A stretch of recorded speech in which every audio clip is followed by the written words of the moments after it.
What's up everybody, D-Man back. Welcome to a brand new video, and today we're going to be doing another Godzilla X Kong The New Empire discussion video. In this one we will be doing my top 10 least favorite things from Godzilla X Kong The New Empire.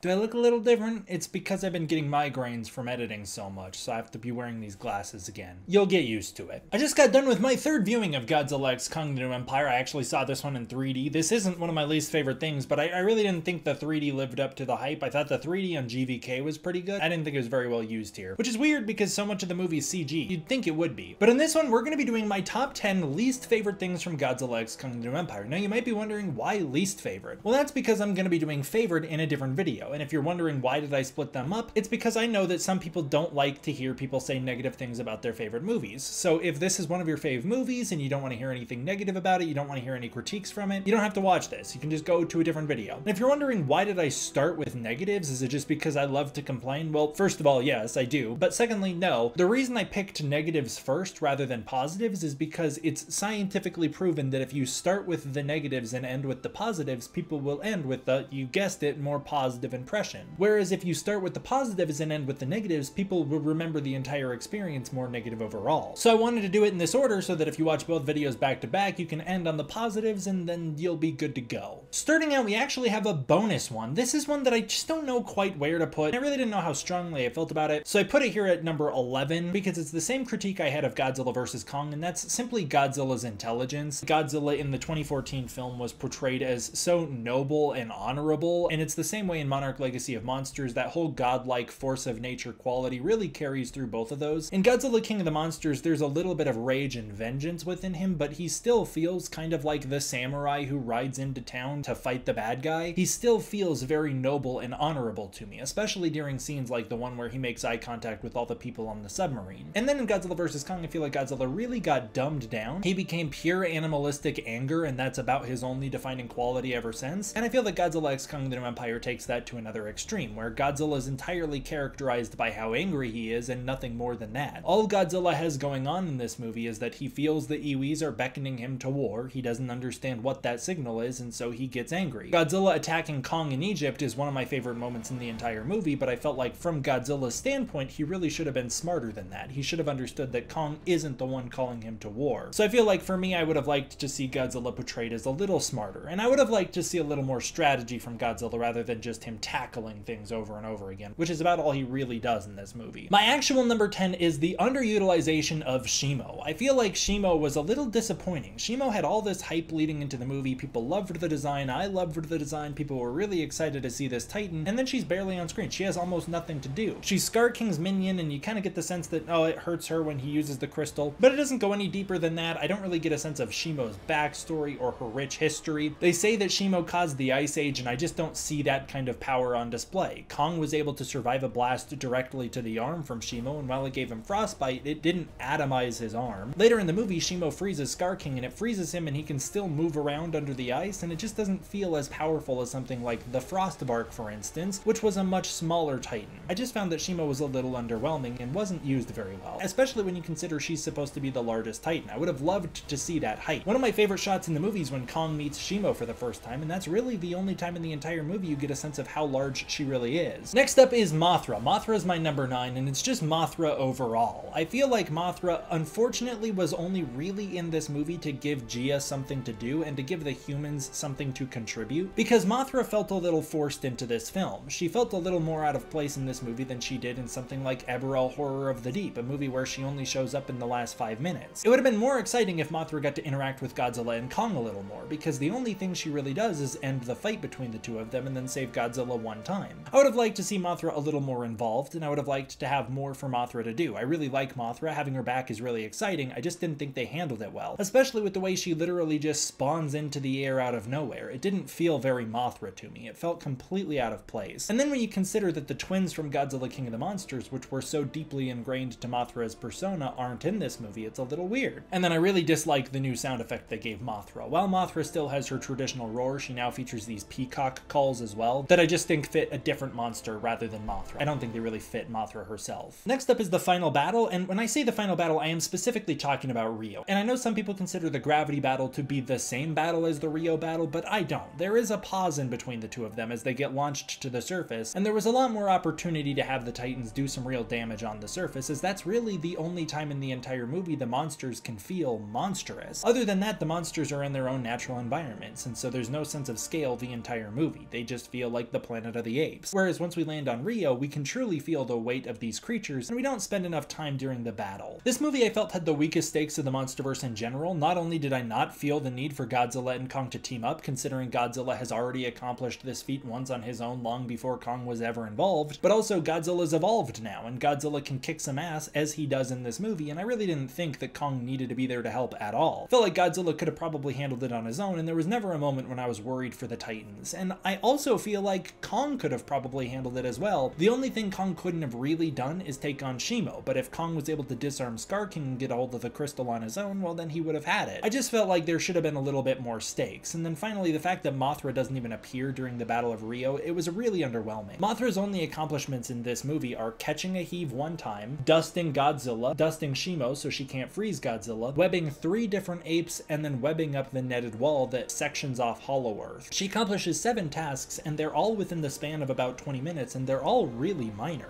I would have loved to see Mothra teaming up with Kong and Godzilla in a true proper fashion in the final battle. Number 7, this one is one I feel very strongly about, but I understand why they do it, and that's Kong killing. While I don't think Kong is a character who can't kill, I don't think he's Batman by any means, Kong's character being defined by his loneliness and finally having the ability to interact with other members of his species was so great. I would have liked to see Kong go out of his way further to try and not kill the other apes. I don't mind if Kong kills other Titans and eats them, like the snake, but it's specifically killing the other apes that I felt wasn't very King Kong-like of him. Kong saving the ape from falling off the cliff was like this holy crap, they totally got what makes this character so compelling moment, and then they followed it up by having him Spartan kick that same ape off the cliff 1 second later. And I get that that ape tried to stab him, but I felt like Kong would have probably gone more out of his way to knock that ape out, considering he's always wanted to be with his own kind, and I just can't see him doing that. Same thing with killing Skar King. I feel like Kong would have been the guy to try and find a different way, and that's what differentiates him from Godzilla, is Godzilla will kill without prejudice, Kong won't. That's what I would have liked to see. I'm not even saying that Kong can't kill in this movie, like using his booby traps. I just think he should have struggled to do it a little more. It should have emotionally affected him a little more than it did. Number 6, Skar King and Shimo never living up to the threat. The idea that these two monsters are powerful enough for Godzilla and Kong to need to team up never really felt like it came to fruition. Kong is sort of able to best Skar King in a fight, and while he can't best Shimo in a fight, there was never a moment in this entire movie when I felt like Godzilla couldn't handle the two of them on his own, especially when Godzilla's going full Super Saiyan at the ending of the movie. I think there should have been one more fight in this movie where Godzilla 1v1'd Skar King and lost in a fight to Skar King. That would have set up the stakes, where Kong can take on Skar King and Godzilla can take on Shimo, but they can't take each other's opponents on, which is why they need one another. Or you just simply have Shimo and Skar King be so powerful that Kong and Godzilla can't win on their own. They both lose to both monsters, and therefore them teaming up makes a lot more sense. Number 5 is the pacing. I feel like this movie's so rapidly paced that it's almost hard to describe as a traditional narrative at times. It feels a little bit more like montage filmmaking, and when I say that I mean like true montage filmmaking going way back to the 1920s. This movie just moved at such a rapid pace that we never really had enough time for anything to breathe, and the best moments in this movie for me were the small little moments, like when Kong is giving Zuko food. That little moment has so much heart and emotion to it. Or the moment when Kong is helping the apes in the Ape Kingdom when he's helping the one ape off the ground. Those moments really shine because they are so beautiful. We needed more of that, I felt. And I'm not saying saying we needed less of the action. I disagree. I think the action is also too fast. The fight scenes don't really last all that long in this movie, and I would have liked every single fight scene to have gone on for at least a little bit longer. I just think the runtime for the movie itself should have been extended. They have so many great ideas that I would have liked to see those ideas developed a little further. Number 4, this is something that there's no real way around, and that's Mothra's theme. I just thought it was so underwhelming and awful. I don't understand why Junkie XL has such a refusal to reuse people's music while he still rips it off. Junkie XL's Godzilla theme is nothing more than a copyright royalty-free version of Godzilla's theme that I would make if I wanted to play Godzilla's music without getting copyright claimed. And same thing with his Mothra theme. The fact that it still uses that classic Mothra call motif that's from the original Yuji Koseki song, but doesn't commit to it, it just borrows it, steals from it, and then barely changes it. It's really frustrating. I feel like Junkie XL is kind of the ultimate plagiarist, and in a way I really dislike his scores as a result of that. Either commit to using someone else's music or don't. Don't play it halfway in between, because it's really disrespectful and annoying to do that. Number 3, this is one that I know some of you guys really liked, and that's Skar King's backstory. For me, I felt like Skar King was a little more interesting if he was purely a tyrannical dictator who didn't want anything to do with the surface world. If the whole idea was that Skar King was either a kaiju predator who loved to hunt down kaiju, or on the other hand, the king of this ape kingdom who wanted to keep his apes oppressed, and the reason he didn't want to extend to the surface world was because that might open him up to vulnerability, either of those I found to be more compelling than the super generic and cliche plotline of Skar King wanting to wage war against the surface world. I didn't think it added anything to this movie. All it really did was deflate the stakes by revealing that in the past, Godzilla was so overpowered even before he was evolved that he took on Skar King and this ape army and was able to lock them away on Hollow Earth. And while Godzilla didn't technically win that war, Godzilla being able to do that on his own completely defeated the purpose of having Godzilla and Kong team up. And then having Skar King wage war against the surface felt a little ridiculous, because why didn't he ever do it? If he found Shimo at some point after the Godzilla fight, why not then take the war to the surface? There was plenty of time for him to make his way to the surface, and you could say it's because he didn't know where any of the portals were, and I would argue then why wasn't he looking harder? I just felt the entire thing was poorly handled. It was a bad exposition dump where it was just too much information all at once, where they were just telling us rather than showing us, and I didn't find it to be a very compelling motive. I liked the idea that Skar King really is happy where he is as the ruler of this kingdom, and isn't really interested in much more until he's revealed what the surface world is. If Skar King wages war against Kong at the end of the movie, that's why he goes to fight at the Iwi pyramids, takes the war up with Godzilla because Godzilla's an alpha who can take him on. That's a little more interesting because it's more personal. Then if Skar King makes his way to the surface a little bit before the rest of the monsters, if he falls through that portal slightly earlier and realizes how vulnerable and small and tiny and easy to rule the surface world would be, that would be an exciting moment for Skar King to have this, oh, I can totally take this entire planet on moment. And we didn't get that. Instead, we got this moment where he's happy to be on the surface because he wanted that, and then he dies. It felt like he never lived up to his backstory. I never felt like there was a moment of recognition where he had true history with Godzilla or where Shimo had history with Godzilla. There was never a moment where I felt like Godzilla recognized Skar King as his threat. There was never a moment of recognition there. I felt like there was more recognition between Godzilla wanting to fight Kong because Kong's one of the great apes than there was for Godzilla wanting to fight a specific great ape that he has had an ongoing war with for centuries. It also made Godzilla and Skar King old rivals again, and while I'm glad they didn't use that term, I'm really sick of that idea in the MonsterVerse. They need to move beyond the ancient rival idea. Number 2, this is the Beast Glove. I don't like the Beast Glove. I know some people really like it. For me, it just didn't really add anything to the movie other than a gimmick for the toys. They didn't even use the Thunder Punch that well. Kong uses it once on the ground, which is cool because it shows he's got it, and then he uses it once on Skar King to punch his tooth out, and that's it. It doesn't turn the tides of war. It's not like Kong uses the Thunder Punch against Godzilla or Shimo. The only thing the Beast Glove really accomplishes is helping Kong punch Godzilla harder, and I would have preferred if they just said Kong has been working out. The same way Godzilla evolved, Kong also has been fighting monsters in the Hollow Earth constantly, and so he's just a little more of a skilled fighter than when we saw him in GVK. That way both Godzilla and Kong have a little more merit on their own. And then you can argue that, well, the Beast Glove was able to block Shimo's Ice Beam, and I would say, well, if Shimo's Ice Beam can atomize the thing it freezes, then how was the Beast Glove able to stop that from happening? Why was it that the Beast Glove, a piece of metal, was more resistant than a Titan, which is bullet and missile proof? It just didn't work for me. Number 1, this is the biggest thing ever, and I feel like a lot of people are going to agree with me on this one, and that's killing Skar King. Well, I think the way in which they kill Skar King is pretty cool. I don't think the way they present it is cool. Having Shimo freeze Skar King and then Kong smash those frozen pieces is a really neat idea, but I feel like they kind of chickened out of the gore that implies, and so it's mostly off screen. And then also Skar King was such a compelling character that killing him off, it was a really big missed opportunity. This would have been a fantastic opportunity to have a returning villain for Kong movie to movie. Maybe you don't bring him back immediately, but maybe you banish him to Skull Island, or maybe Kong locks him behind the lava fall that Shimo was kept behind for years, and then in the future you could have Skar King get out and the fight could continue. A way to keep Skar King around so that there can be future battles between these monsters would have been awesome, because he truly was oozing personality and stole the show anytime he was on screen. He quickly became one of my favorite MonsterVerse villains, right behind King Ghidorah, and I know he became many others as well. So I would have liked if they found a way for Skar King to stick around, because I really liked that character a lot. Well, those are my top 10 dislikes for Godzilla X Kong: The New Empire. Mostly it just comes down to missed opportunity. I feel like there's so many good ideas in this movie that they didn't have the time to dedicate to all of those ideas, and so some of them kind of fall to the side. But what do you think? What were some of your biggest missed opportunities in this film, or what were some of the things you didn't think lived up to the hype? Comment down below and let me know. And then we'll have more positive discussions on the other videos where we talk about my favorite things from the movie. As always, I want to give a huge thank you to my patrons over on Patreon. If you want to check out the Patreon, you can use the link in the description below, where you can get early access to content, access to the Discord community, and more. Thank you so much for watching. I hope you enjoyed. I will see you guys next time for the next one.